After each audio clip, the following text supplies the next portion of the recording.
Let's bring in criminal defense attorney John Day. John is joining us from Santa Fe, New Mexico. John, thanks for your time today.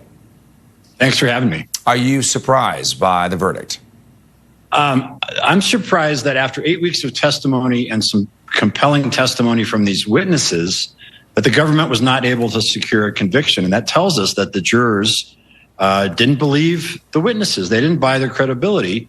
And that the defense that Diddy had, he didn't testify. The defense didn't put on a single witness. In spite of that, his defense team, which cost a lot of money, was able to convince the jury not to buy the story that the government was selling.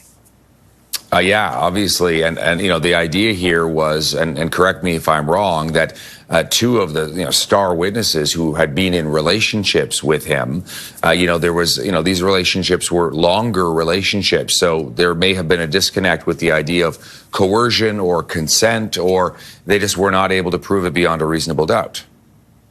Right. The defense was able to establish in the minds of these jurors that these witnesses, were they along for the ride? Were they enjoying the lifestyle that they were participating in? But when it turned badly for them, or did it turn badly? And what is their motive? What was behind their testimony? We know that there were civil lawsuits going back and forth. The problem for the government was that they had a story that they had to convince the jury to accept, and the jury, from the start, apparently, was skeptical about that. This was a tsunami of evidence that the government presented, but in the end, all they could get convictions on were these two relatively minor charges of transporting someone for the purposes of prostitution. And that was a big loss for the government, a big win for Diddy. He's got to be feeling so much better today.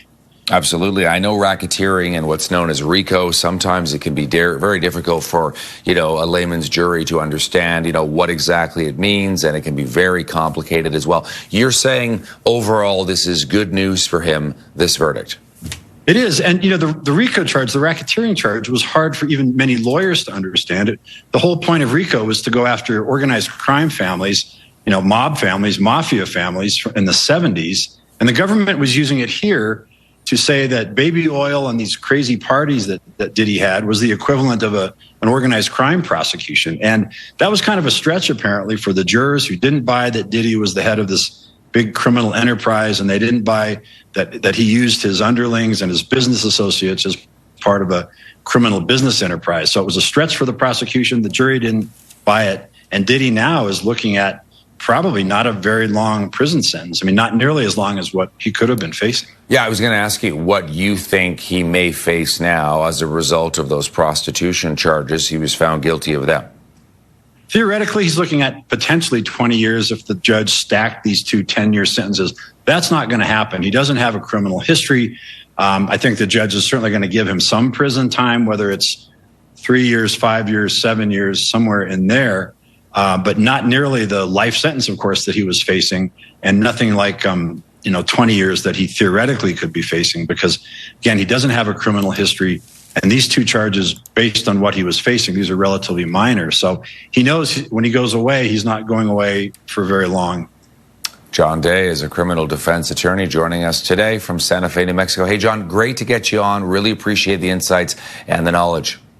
Thanks for having me. All right, and we'll have ongoing coverage of what happened in New York throughout the day right here on CTV News Channel.